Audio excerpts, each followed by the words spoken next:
अॼु असां हिते नौशर फिरोज़ भरिसां महरनि जो ॻोठु आहे, उन में आया आहियूं ऐं हिते हिनरी अदी जंहिं तालीम जो बेड़ो हथ में खयो आहे, ॿुॾल बेड़ो अलाह साईं तारींदो, त उनजो स्कूल विज़िट करण लाइ आहियूं। हिन जी जेका ख़ासि ॻाल्हि इहा आहे त हीउ स्कूल हिन जो अदीअ जो पंहिंजो घरु आहे ऐं उन घर में हिन पंहिंजो उन्हनि ॿारनि खे जेके मोस्टली स्कूलनि में नथा वञनि या स्ट्रीट चिल्ड्रेन आहिनि या कंहिं तरीक़े सां उन्हनि जी तालीम अधूरी रहिजी वई आहे, उन्हनि सभिनी खे गॾु करे हिकिड़ो शानदार हिकिड़ो स्कूल जो बुनियादु रखियो आहे। 200-250 ॿार हिन स्कूल में आहिनि ऐं इहा हिन नंढड़ी अदीअ जी महिनत आहे, कोशिशि आहे। तो अॼु मां स्पेशली कराची मां इहो ॾिसण लाइ हिते आयो आहियां त हिन इहो सभु कुझु कहिड़े ख़्याल खां उनखे कीअं जेको आहे इहो ख़्यालु आयो, त तव्हांजी बि मुलाक़ात कराईंदासीं ऐं मां बि कुझु उन खां पंहिंजे इंफॉर्मेशन जे लाइ कुझु शयूं ज़रूरु पुछंदुसि। पर इन्हनि सभिनी शयुनि खां शुरू करण खां पहिरें नुमान तव्हां हिकिड़ी महिरबानी कयो त हीउ जेको बिजलीअ जो थंभो आहे इहो हिन स्कूल में हुजणु तमामु ख़तरनाक आहे, त फौरी तौर ते वापडा खे असां अपील कंदासीं त हीउ बिजलीअ जो 50 किलोवाट जो ट्रांसफार्मर बि लॻो पियो आहे, हिन मथां हेॾियूं सारियूं 1100 किलोवाट जूं तारूं बि गुज़रनि पियूं, त इहो ॿारनि जे हिसाब सां तमामु ख़तरनाक आहे। त इनखे हटाइनि। हाणे असां तव्हांजी मुलाक़ात करायूं था अदी मानूर सां। मानूर शेख हिन शहर जी जाइ आहे नौशर फिरोज़ जी। ऐं तव्हां मूंखे ॿुधायो त तव्हांजो पाण हाणे घुमण फिरण जी उमिरि आहे, पाण हिकिड़ो अॼु जी छोकिरियुनि जो जेको फैशन रवाज ऐं उनजो एज में आहियो, त तव्हांखे इहो ख़्यालु कीअं आहे त तव्हां अहिड़े जंग में हिकिड़े तमामु पोइते पियल इलाइक़े में अचे स्कूल जो हथ में खयोसि? जॾहिं मूं हे स्कूल स्टार्ट कयो हुयो त कोविड जो टाइम हुयो, त कोविड जे टाइम इहो त हर को माण्हू पंहिंजे घरनि ताईं महदूद थी वियो। असां बि काफ़ी टाइम पंहिंजे घर ताईं महदूद हुयासीं, पर जॾहिं थोरो माण्हू खे रिलीफ मिलियो ऐं असां पंहिंजे हिन ॻोठ ताईं अचूं पिया, त इहो ॾिठो त मूं हिते हिन स्कूल जे अपोज़िट में ई क़ब्रिस्तान आहे, त ॿार जेको आहे उते खेॾनि कनि पिया, त उते जेके शहर जा माण्हू अचनि पिया त हुननि खे पैसा वग़ैरह ॾियनि पिया। त मूं इहा ॾिठो त ॿार जेके आहिनि मुख़्तलिफ़ जेके बि ॿार आहिनि, हिकिड़ो त स्कूल बंदि हुजण जे करे काफ़ी टाइम हुते खेॾनि पिया, त हुननि खे हिकिड़ो जीअं चइजे घुरण जी आदत पई पए, सॼो सॼो ॾींहुं हुननि माण्हुनि जो इंतज़ारु कनि पिया। पोइ मूं सोचियो त भला जेतिरो टाइम कोविड आहे त हुननि ॿारनि खे इंगेज कजे, हिकिड़ी सुठी हुननि जे लाइ तफ़री वारो जेको आहे माहौल हिकिड़ो जोड़जे। त पोइ मूं हिते ई माना स्टार्टअप वरितो। त स्टार्टअप में 2-3 ॿार हुया, पोइ आहिस्ते आहिस्ते वधंदा विया। त मूं इहो सोचे स्टार्टिंग वरिती हुई त कुझु टाइम जेको आहे ॿारनि खे कोविड वारो ई टाइम जेको आहे हुननि खे इंगेज करे हुननि खे सुठो माहौल जेको आहे प्रोवाइड कजे। पर जॾहिं मूं स्टार्टिंग कई त मूंखे ख़बर पई त जेके बि ॿार आहिनि उन्हनि जी लेवल जेका हुई बिल्कुलु जीअं चइजे ज़ीरो हुई। इवन 9th मैट्रिक जा ॿार बचनि पिया, 8th जूं छोकिरियूं हुयूं, 7th जा ॿार, त उन्हनि खे बि अल्फ़ाबेट खां वठी मूंखे स्टार्टअप कराइणो पियो पए, माना स्पेलिंग्स खां वठी स्टार्ट करिणो पियो। पोइ हुननि मां जीअं मूंखे रिस्पॉन्स मिलंदो पियो वञे, तीअं ई मुंहिंजो बि दिलचस्पी वधंदी पई वञे।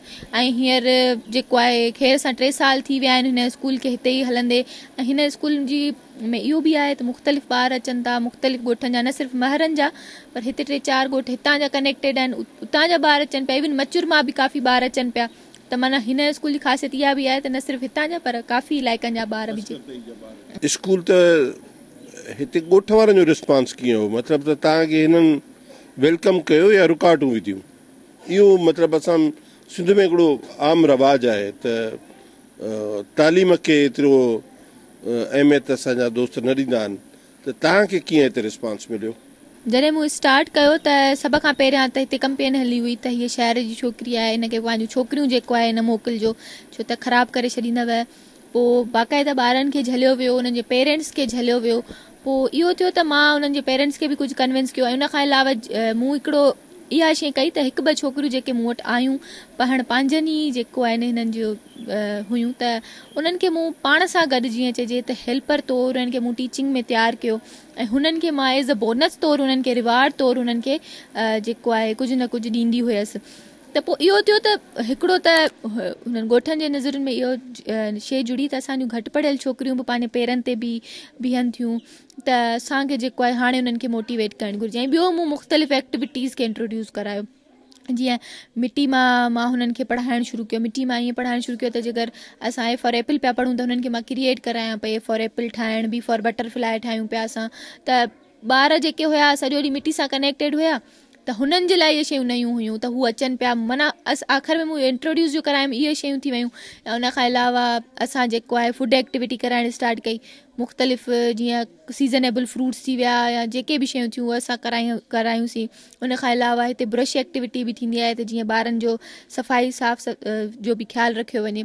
उन खां अलावा जेके आहिनि मुख़्तलिफ़ शख़्सियतूं जेके बि आहिनि सिंध लेवल ते, पाकिस्तान लेवल ते, उन्हनि जा असां बर्थडे सेलिब्रेट करणु लॻासीं। माना मुख़्तलिफ़ एक्टिविटीज़ जो मूं इंट्रोड्यूस करायूं, त जेका इहा कैंपेन हले पई उनखे काफ़ी धचको लॻो, ऐं ॿार जेको आहे पाण ई मुतवजा थियनि पिया हिते अचण जे लाइ, हिते वेहण जे लाइ, हिते सिखण जे लाइ। ऐं ईअं ई जेको आहे रुझान वधियो, ऐं अॼु जेके कैंपेन हलाइनि पिया उन्हनि जूं पंहिंजूं नियाणियूं बि हिते आयूं पढ़णु।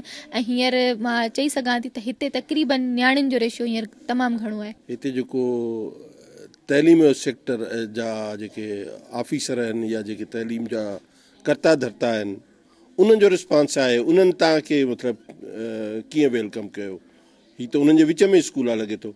हिते हिन स्कूल जे भरिसां ई हिकिड़ो स्कूल आहे, प्राइमरी स्कूल आहे। जॾहिं मूं हीउ स्टार्ट कयो त ॿार जो हिते अचनि पिया, त मां हिते वेई हुयसि ऐं मूं उन्हनि खे इहो चयो त असां जेको आहे गॾिजी भला इहो था कयूं, ॿारनि जी तइलीम ते कमु था कयूं। तव्हां जेको आहे सिंधी सब्जेक्ट्स ते फोकस कयो, बाक़ाया जेके बि सब्जेक्ट्स आहिनि उहे आऊं हैंडल करे थी वठां।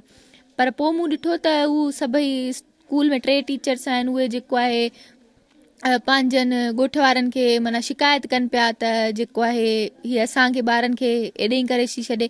माना ईअं सम्झो त हिकु जीअं चइजे न ॻाल्हि न पई वणे उन्हनि खे, हितां जे स्कूल वारनि खे। त माना ईअं सेटअप हलियो। पोइ वरी मूं हुननि खे छॾे ॾिनो, मां उन्हनि जे इन्वॉल्वमेंट ख़तमु कई। मूं सोचियो त बसि हाणे हिते ई ॿारनि खे तयारु कजे, हिननि खे ई जेको आहे माना शाइन कराइजे। हाणे तव्हां जो अॻियां छा प्लान आहे, त तव्हां कीअं हिनखे इहो सिलसिलो केतिरो वक़्तु हलाईंदो, छॾे वेंदो या हिनखे अॻियां वधाईंदो, या तव्हांखे कंहिं NGO जी सपोर्ट खपे या का गवर्नमेंट जी सपोर्ट खपे? तव्हांजो अॻियां प्लान छा आहे? मुंहिंजो अॻियां इहो प्लान आहे त माना हिनखे जीअं प्रॉपर हिकिड़ो जेको आहे हिते भरिसां ई जेको असां हिकिड़ो प्लॉट परचेज़ कयो हुयो, ऐं सरदार शाह जी अनाउंसमेंट थी हुई त जेको आहे मूंखे जेको आहे फुली बिल्डिंग मिली वेंदी ऐं हर शइ मिलंदी, ऐं असांखे सेफ में जेको आहे रजिस्टर्ड थींदो स्कूल। त जीअं सॼो हिकिड़ो प्रॉपर स्कूल जीअं हलंदा आहिनि। हाणे मुंहिंजो इहो ई आहे त हिकिड़ो हिनखे प्रॉपर सेटअप कयो वञे ऐं हीअ जेको आहे बंदि न थिए। माना हींअर मां हलायां पई, जेतिरो टाइम मां हलाए सघां थी मां हलायां, उन खां पोइ बि मां आहियां या न आहियां, पर हिन जो को अहिड़ो सेटअप थी वञे त जो माना मुंहिंजे हुजण न हुजण सां हिनखे फ़र्क़ु न पए। ऐं ॿियो मां इहो बि कयां पई त जेके ॿार आहिनि असांजा मिडिल सेक्शन जा, उन्हनि खे बि मां इहो माना हिकिड़ो ऑन कयां पई त हीअ स्कूल सिर्फ़ु मुंहिंजो न आहे बल्कि असां सभिनीनि जो आहे। हाणे हिते जेके बि ग्रीनरी वग़ैरह आहे इहा सॼी मुंहिंजे स्टूडेंट्स कई आहे, त माना मां हुननि खे ऑन करायां पई त अॼु मां आहियां त मां कयां पई, अगरि सुभाणे मां न बि हुजां, का गवर्नमेंट सपोर्ट आहे या न आहे, पर तव्हांखे जेको आहे ऑन करिणो आहे, हर शइ माना असां गॾिजी करणी आहे। अख़राजात आहिनि रोज़मर्रा जा, ज़ाहिर आहे बिजली जो बिल ईंदो हूंदो, पाणीअ जो बंदोबस्तु, ॿारनि खे किताब, इहो तव्हां कीअं था मैनेज कयो? इहे किथां था तव्हां पैसा आणियो? हाँ, हीअ जेके अख़राजात आहिनि तमामु घणा आहिनि। पहिरियां स्टार्टिंग में जेको मुख़्तलिफ़ एक्टिविटीज़ कराईंदी हुयमि, जीअं मूं तव्हांखे ॿुधायो फूड एक्टिविटी थी वई, उन खां अलावा कलर्स वारी एक्टिविटी, मुख़्तलिफ़ उन्हनि से चार्ट्स थी विया, या उन खां अलावा बुरिश एक्टिविटी त असांजी हींअर बि हले थी। काफ़ी सारियूं एक्टिविटी जीअं आर्टिस्ट खे घुराईंदी हुयमि, मिटी मां क्रिएट कराईंदासीं शयूं। त माना इहो कयो आहे त हाणे एक्टिविटीज़ असां घटाए छॾियूं, छो त अख़राजात घणा पिया थियनि। हाणे हिते ईअं आहे त ॿारनि खे सिर्फ़ु कॉपीज़ थी वियूं, पेंसिल्स, माना मेन जेका स्टेशनरी आहे उहा मिलंदी आहे, बाक़ी ॿियो कुझु बि असां प्रोवाइड नथा करे सघूं। इहे सभु शयूं मां पंहिंजे बिहाफ ते ई जेको आहे हुननि खे हर शइ अरेंज करे ॾियां पई, त जीअं ॿारनि खे हा पंहिंजे माना पॉकेट मनी मां जेका मूंखे माना सम्झो ख़र्चु मिलंदो आहे उन मां कयां पई शुरू खां वठी। ऐं ईअं आहे हिकु ॿ दोस्त को हेल्प करे थो, मसलन तव्हां जहिड़ा को दोस्त आया हुन ॾिसी वरितो, या जीअं ही कारपेट्स आहिनि त हुन मूंखे अरेंज करे ॾिना कंहिं दोस्त शुरूआति में, या जीअं शुरूआति में मूंखे हिते सोलर पैनल अरेंज करे ॾिनो वियो। माना ईअं कंहिं हिकु ॿ दोस्त स्टार्टिंग में मदद कई पंहिंजे बिहाफ ते, त उहो करे वठंदो आहे। बाक़ी हूअं जीअं मंथली सेटअप आहे, मंथली सेटअप आऊं पंहिंजे बिहाफ ते कयां पई। अॻियां हली अगरि गवर्नमेंट हिन स्कूल खे ऑन करे, गवर्नमेंट सिस्टम में आणे, त तव्हां आसानी सां वञणु ॾींदव? न, गवर्नमेंट सिस्टम में आहे, उनखे न वञणु ॾींदमि। हाणे माना जॾहिं मुंहिंजी सरदार शाह जी अनाउंसमेंट थी हुई त हुननि मूंखे चयो त तव्हांखे असां 6 रूम जी बिल्डिंग ॾियूं था ऐं उहा गवर्नमेंट जी हूंदी ऐं प्लॉट वग़ैरह हर शइ असांजी हुई, पर बिल्डिंग गवर्नमेंट जी हूंदी, हर शइ गवर्नमेंट जी, सेमी स्कोड उनखे मिलंदो। मां उन शइ खे रिजेक्ट कयो, छो त मां पाण ॾिसां पई त गवर्नमेंट स्कूल जा ई मूं वटि ॿार अचनि पिया, 9th मैट्रिक जा ॿार बि अचनि पिया, उन्हनि खे बि मूं अल्फ़ाबेट खां स्टार्ट करे ऐं हिन माना एतिरो मतिलबु कयो आहे जो हींअर मुख़्तलिफ़ प्राइवेट स्कूल्स में स्कॉलरशिप ते वञनि पिया। हाणे हिन स्कूल खे मूं एॾी महिनत करे हेॾो माना हिकिड़ो जीअं चइजे संवारे माना पाण महिनत करे संवारियो आहे, त हिनखे गवर्नमेंट सेक्टर में वञणु ॾियां, वरी मां हिनखे माना हिकिड़े अहिड़े जहान में छॾे ॾियां जो ॿार जेको आहे बिल्कुलु उन्हनि जो जीअं फ्यूचर आहे वरी माना पोइ ते थी वञे, त गवर्नमेंट सेक्टर में आउं हिनखे नथी छॾे सघां। तव्हांजी ज़ाती ज़िंदगी त ज़रूरु मुतासिर थींदी हूंदी, ज़ाहिर आहे सुबुह खां शाम ताईं स्कूल खे ॾियो थियूं ऐं तव्हांजा ॿार बि आहिनि, तव्हांजो हस्बैंड बि डिस्टर्ब थींदो हूंदो, उहो तव्हां ज़ाती ज़िंदगी कीअं था मैनेज कयो? आहे पर्सनल सवाल। हिते ज़ाती ज़िंदगी वाक़ई मुतासिर थिए थी, पोइ हिते हीअं आहे त मुंहिंजी जेका हींअर नंढड़ी आहे उहा माना ॿई नंढड़ियूं जेके आहिनि हिते मूंसां गॾु अचनि थियूं, ॿई हिकिड़ी त माशाल्लाह वॾी आहे उहा पढ़े थी, बाक़ी हिकिड़ी जेका हींअर महीने जी आहे उहा बि अचे थी। इवन सॼो जेको मुंहिंजो इहो जर्नी हुई प्रेगनेंसी वारी उहा बि मां हिते रेगुलर अचां पई ऐं ॿारनि खे पढ़ायां पई। इन में इहो आहे त हस्बैंड जी सपोर्ट आहे, ॿार बि सम्झनि पिया इन सिचुएशन खे, त पोइ मैनेज करे था वठूं। ठीकु आहे। तव्हां जहिड़ियूं अदियूं जेके आहिनि असांजे सिस्टम में या असांजे समाज में मौजूदु आहिनि, उहे मायूसी जो ॾाढो शिकार आहिनि, त उन्हनि जे लाइ तव्हांजो छा मैसेज आहे? तव्हां हिकु रोल मॉडल आहियो ऐं ज़ाहिर आहे तव्हांजे एज जूं छोकिरियूं तव्हांखे फॉलो करणु चाहींदियूं, तव्हांजो उन्हनि जे लाइ छा मैसेज आहे ऐं उन्हनि जे लाइ तव्हां कहिड़ी राह ॾिसो था त उहे कीअं तव्हां जहिड़ा कम जेको आहे सो शुरू कनि? हिन में सभ खां वॾो इहो आहे त फैमिली सपोर्ट अगरि आहे त पोइ हर छोकिरी जेको आहे कुझु न कुझु पंहिंजे बिहाफ ते करे सघे थी, पोइ उहा भाउ जी हुजे, हस्बैंड जी हुजे, पीउ जी हुजे, सभ खां पहिरियां त घर वारनि खे उन्हनि खे सपोर्ट ॾियणु घुरिजे। पोइ उहे छोकिरियूं जेके आहिनि जॾहिं उन्हनि खे सपोर्ट मिले थी त उहे छोकिरियूं मूं वांगुरु छा मूंखां वधीक जेको आहे शाइन करे सघनि थियूं ऐं घणो कुझु करे सघनि थियूं। ऐं मां सम्झां थी त हिन स्कूल खां वधीक जेको आहे पंहिंजे बिहाफ ते वॾा वॾा कम करे सघनि थियूं, पोइ उहे तइलीम सां लाॻापियल हुजनि या सोशल कम ॿिया बि हुजनि। त माना मां सम्झां थी त पहिरियां उन्हनि खे फैमिली सपोर्ट मिले त पोइ हू जेको आहे उन्हनि खे हिकिड़ी जीअं चइजे त एतमाद मिले त पोइ हू घणो कुझु करे सघनि थियूं। तव्हां वेकेशन्स या छुटियूं कीअं सेलिब्रेट कंदा आहियो जॾहिं हिन सॼे उन मां फारिग थियो बखेड़े मां स्कूल मां, या उहो बि तव्हां टाइम हिते था ॾियो? मुंहिंजी जेका वेकेशन आहे उहा बि हिते ॿारनि सां ई गुज़रंदी आहे। असां वेकेशन माना हिते कॉन्सेप्ट ई कोन्हे को वेकेशन जो, त को छुटी बि थींदी आहे ऐं अगरि मां छुटी कंदमि त ॿार परेशान हूंदा आहिनि त टीचर अॼु छुटी छो थी वई आहे, असांखे त स्कूल अचिणो हुयो, छुटी छो थी आहे। त माना असांजी जून जुलाई जेका वेकेशन थींदी आहे या विंटर वेकेशन बि थींदी आहे त उहा बि जेको आहे असांजी माना कॉन्सेप्ट न हूंदो आहे त को विंटर वेकेशन बि थींदी आहे। सभु ॿार हिते ईंदा आहिनि, माना अगरि को मौसम सुठी हूंदी आहे त असांजी स्पोर्ट्स वारा डेज़ बि थी वेंदा आहिनि, उनमें स्पोर्ट्स डे सेलिब्रेट कंदा आहियूं, मुख़्तलिफ़ एक्टिविटीज़ कराए वठंदा आहियूं। या मुंहिंजे बाबा जी वफ़ात थी हुई, हिकिड़े ॾींहुं वफ़ात थी हुई, ॿिए ॾींहं ते आउं हिते आई हुअसि ऐं माना हिते ई माना इहो आहे त हींअर माना ईअं सम्झो त मां अगरि घणी परेशान बि हूंदी आहियां न, पोइ सॼे जहान जूं परेशानियूं कॾहिं कॾहिं थी वञनि, जीअं पंहिंजे वालिद जी वफ़ात ॿुधाईमांव त पोइ मां हिते अची वियसि त ॿारनि सां इंगेज थी वियसि, ॿारनि खे ॾिठमि, ॿारनि सां माना उन्हनि सां मश्करी मज़ाक थी, त उहो जेको माना टेंशन आहे त हिते अचूं था न, उहो माना मुंहिंजो रिलीज़ थी थो वञे। त इहो बि आहे त हिते मां वेकेशन जो कॉन्सेप्ट ई कोन्हे को, वेकेशन बि असांजी हिते ई गुज़रंदी आहे। मूंसां गॾु रियाज़ महर बि आहे, महानूर जो हस्बैंड आहे। असांजे सोसाइटी में रहूं था न, उते ख़ासि तौर केरु पंहिंजे घरवारी खे घर खां ॿाहिरि बि न कढंदो आहे, परदे उहो ॿियूं बि इलाही समाज में शयूं आहिनि। त साईं रियाज़ साहब, मूंखे तव्हां इहो ॿुधायो त तव्हां पंहिंजे ज़ाल खे ईअं आज़ादु कीअं छॾे ॾियो त हू तालीम लाइ बि कमु करे ऐं अहिड़ा समाजी कम जंहिंमें जोखम वारा कम आहिनि असांजी सिंधी सोसाइटीअ में, त इन्हनि जे लाइ तव्हांखे कीअं ख़्यालु अची वियो त तव्हां हुनखे आज़ादी बि ॾिनी ऐं सपोर्ट बि कई? किताबनि मां असांखे जेको आहे इन शइ जो उत्साह मिलियो त जेकॾहिं तव्हांजे घर में का फीमेल आहे ऐं उन में पोटेंशियल आहे कुझु करणु चाहे थी। असां वटि वरी वॾो मसइलो इहो बि आहे त किथे किथे सपोर्ट कबी आहे औरत खे, पर उन में पाण में जेको आहे विल पावर कोन हूंदो आहे का शइ करण जी, पाण में ख़्वाहिश कोन हूंदी आहे। असांजा काफ़ी दोस्त आहिनि जेके चाहींदा आहिनि त उन्हनि जी फैमिलीज़ जूं औरतूं महानूर खे ॾिसी करे उहे बि एक्टिव थियनि, उहे बि को न को समाज में पंहिंजो किरदारु जेको आहे अदा कनि, पर उहे पंहिंजी दिलचस्पी जेको आहे घटि ॾेखारींदियूं आहिनि। पर महानूर जी जॾहिं मां दिलचस्पी ॾिठी त उनखे मुकमल तौरु सपोर्ट कयो। इवन जॾहिं हिन जी एजुकेशन हुई, यूनिवर्सिटीअ में दाख़िला थी त 6-8 महीननि जी नंढड़ी हुई असां वटि, उहा नंढड़ी मूं पाण संभाली, चयोमांसि वञ डिग्री वञी कर, त तक़रीबन 4 साल डिग्री हली त 4 ई साल उहा नंढड़ी जेका आहे मूं पाली। या उनखां अलावा हींअर जेका नंढड़ी अथसि हींअर कमु करे पई त नंढड़ीअ खे हिते खयों पई अचे। त अहिड़े हिसाब सां जेकॾहिं मुकमल औरत खे सपोर्ट मिले थी त ज़ाहिरी आहे त हू मुनफ़रिद जेको आहे किरदारु पंहिंजो ॾेखारे सघे थी ऐं ज़ाहिर करे सघे थी त आउं बि कुझु आहियां। हर छोकिरीअ जा ख़्वाब हूंदा आहिनि न, त मुंहिंजी शादी थींदी, ॿार थींदा, घरु थींदो, गाॾी हूंदी, बंगलो हूंदो, इहे ख़्वाब हूंदा आहिनि, हर छोकिरी सोचींदी आहे। तव्हां मूंखे ख़बर न आहे त तव्हां ख़्वाबनि में छा ॾिठो, स्कूल ॾिठो, ॿार ॾिठा, ऐं इन्हनि सभिनी हालतुनि जे बावजूदि बि कॾहिं न कॾहिं का न का शिकायत पंहिंजे हस्बैंड खां ॿुधायो मूंखे। शिकायत कहिड़ी ॿुधायां, मूंखे का शिकायत हिन खां आहे ई कोन, छो त मोस्टली ॾिठो वञे त हर कम में मां जेको करणु चाहींदी आहियां उन में मूंखे हर कम में माना मां अञा पोइ हिते अटी वेंदी आहियां त मूंखे 2 क़दम माना जीअं ईअं सम्झो त कंहिं कम खां मां लवाए वेंदी आहियां त हे मूंखे पोयां धिको ॾेई छॾींदो आहे त न इहो कमु करे तूं करे सघीं थी, त माना मूंखे हिमत जेको आहे हीउ घणी ॾींदो आहे त इहो कमु माना तूं करे सघीं थी ऐं पोइ ते न हट करे सघीं थी, त माना मूंखे त हिन मां का शिकायत आहे कोन। बाक़ी में बि हिनखे शिकायतूं हुजनि छो त मां सॼो ॾींहुं कमनि में बिज़ी ऐं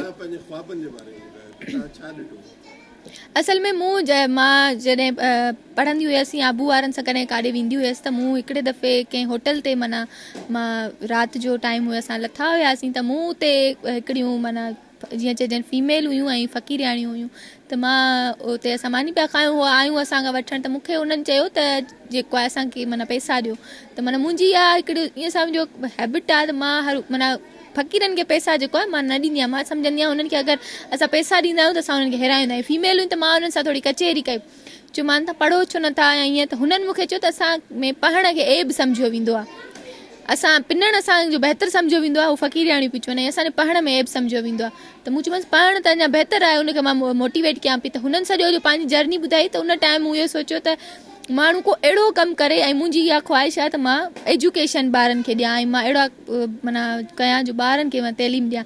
पोइ इतफ़ाक़नि उहो मूं सोच कई ऐं इतफ़ाक़नि शादी थी ऐं हिन ॻोठ में आयासीं ऐं हिते माना हे जीअं चइजे कोविड अची वई ऐं सॼो जर्नी जेका मूं सोची हुई हिकिड़ो पल लाइ सोची, उहा माना इहा स्टार्ट थी वई। बहरहाल तव्हांजी जोड़ी माशाअल्लाह, अल्लाह साईं तव्हांखे ज़िंदगी ॾिए ऐं सिहत ऐं तंदुरुस्ती।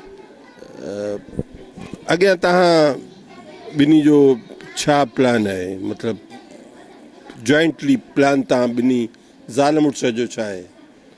ॿार त तव्हांजा अञा नंढड़ा आहिनि, उन्हनि जे लाइ तव्हां छा फ्यूचर प्लान कयो पिया? असल में असांजी जेको आहे हिन वक़्तु जेका अहम ख़्वाहिश आहे उहा इहा हुआ त हिन स्कूल खे असां डेवलप कयूं ऐं हिन खे जेको आहे जीअं हिन वक़्तु असां मुनफ़रिद तरीक़े सां हलायूं बि था, अञा बि हिन खे प्रॉपर वे में जीअं चइजे त उहे हलायूं। उन सिलसिले में असां सोचियो आहे, हेॾां ज़मीन बि सीड़ाई आहे, त असांखे जेकॾहिं का सपोर्ट अहिड़ी सुठी मिली वई त असां उते हिकिड़ी वॾी बिल्डिंग हणंदासीं ऐं उन में असां हिकिड़ो यूनिक सिस्टम ठाहींदासीं। मिसाल तौरु जेकॾहिं कुझु ॿार अहिड़ा आहिनि जेके मौसीक़ीअ सां दिलचस्पी था रखनि त उनखे मौसीक़ीअ वारे पासे लॻाए छॾींदासीं। कुझु ॿार अहिड़ा आहिनि जेके IT सां दिलचस्पी था रखनि त उनखे IT वारी फील्ड में असां एक्टिव कंदासीं ऐं उहो माहौल ॾींदासीं। के ॿार अहिड़ा आहिनि जेके मैकेनिक सां जेको आहे दिलचस्पी ज़ाहिर था कनि त मुख़्तलिफ़ इंजणियूं वठी ऐं उते खोलराए ऐं उहे जेके आहिनि एक्टिविटीज़ उन्हनि खे उते कराईंदासीं। ऐं असां ॿारनि जे पंहिंजे ॿारनि जे हिसाब सां बि इहो ई सोचूं था त जेको असां ॿियनि जे ॿारनि जे लाइ सोचूं था, जहिड़ो माहौल उन्हनि जे लाइ जोड़णु चाहियूं था, उन ई माहौल मां जेको आहे असांजो ॿार बि क्रॉस करे अचे। उनखे असां अहिड़ी जेका आहे स्पेशल अटेंशन या स्पेशल जेके फैसिलिटीज़ अॼुकल्ह असां वटि जेको आहे वॾा माण्हू जेको आहे ॾींदा आहिनि पंहिंजे औलाद खे, असां अहिड़े क़िस्म जूं जेके आहे सहूलियतूं नथा ॾियणु चाहियूं त जीअं ही बि आम माण्हूअ वांगुरु तकलीफ़ुनि मां थोरो गुज़रनि त जीअं आम माण्हूअ जी ज़िंदगीअ जो उन्हनि खे जेको आहे अहसासु रहे त सुभाणे जेकॾहिं हू बि किथे बीहनि ऐं कुझु करणु चाहिनि त घटि में घटि आम माण्हूअ जो तसवुरु हुननि जे दिमाग़ में ज़रूरु हुजे। तव्हां ख़्यालात ॿुधा अदीमानू जा त हुन पंहिंजी ज़िंदगी जेका आहे सा हिन स्कूल जे लाइ वक़ुफ़ करे छॾी आहे ऐं मां सम्झां थो त ही हिकिड़ी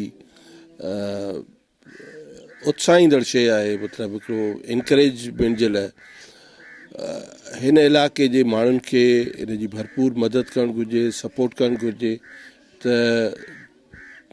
जीअं हिनर खे रोल मॉडल ठाहे अॼु जूं नियाणियूं, अॼु जूं अदियूं ऐं अॼु जा नौजवान हिन तरफ़ जेको आहे को क़ौमी कमु, को अहिड़ो कमु जेको हुननि खे ज़िंदगीअ में शाइन बि करे ऐं ज़िंदगीअ में उन्हनि खे कंहिं ॿिए जे लाइ हिकिड़ो रस्तो खोले ॾियनि।